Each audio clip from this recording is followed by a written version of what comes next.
Welcome to Waka Wednesday on Heian Haven. I'm Dawn. Let's talk about Gosechi dancers. Our selection for today is from chapter 21 of the Genji Monogatari, Otome.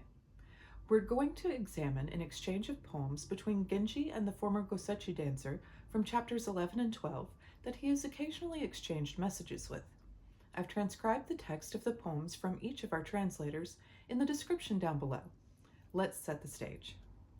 Genji has put forward Koremitsu's daughter as a Gosechi dancer. On the last night of the festival, the maidens who have been put forward as dancers perform. This made Genji think of his Gosechi dancer, and he wrote this poem. This is Tyler's translation. The fair dancing girl must have grown wise in her time, for the friend she knew when she tossed her angel sleeves is himself much older now. Tyler says in a footnote that grown wise more or less translates to kumisabinu, grown in age and dignity to be like God. The expression alludes to the sacred character of the Gosechi dance. Angel sleeves is another reference to the dance. Waley's translation specifically says dancing sleeves. Seidenstecker and Washburn use heavenly as the descriptor. As is his way, Washburn lays the meaning of the original Waka bare with his translation. Let's compare. You must surely have acquired godlike dignity by now, O maiden of the dance, who once twirled those heavenly sleeves, for I too, your companion long ago, have grown older. Because Washburn is using triplets with no set syllable count, he can afford the words that Tyler, who translates into Tanka, cannot include.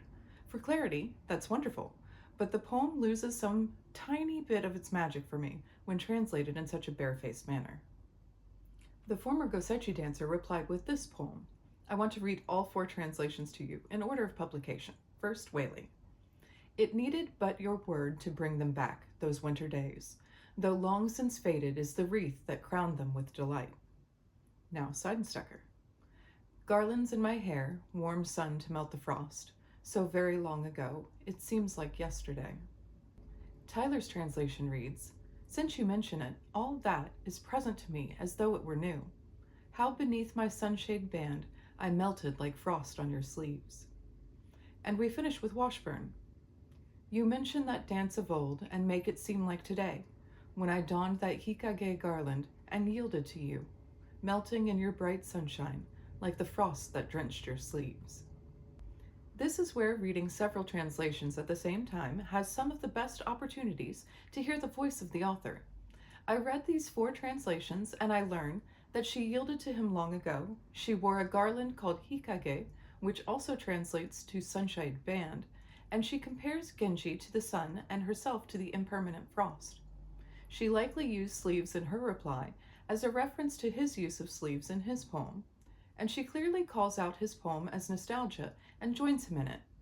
No one author captured the poem in its fullness, but altogether, what must be the real thing, Murasaki Shikibu's voice, has coalesced in my head for just a moment.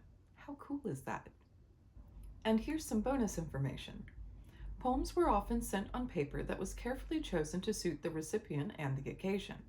The Gosechi dancer's reply came on paper called aozuri, that may have to do with the technique of applying a wax-resist pattern and also happens to match the vestments of the Gosechi dancers, that also being called arozuri. It adds another layer to her response. What do you think? And now for my Tanka inspired by the selection. As if yesterday, the bright sunlight of your smile melts my frosty heart.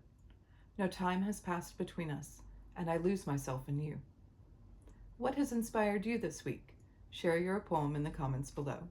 Thank you for watching. Subscribe if you'd like to explore the Heian period of Japan with me through poetry.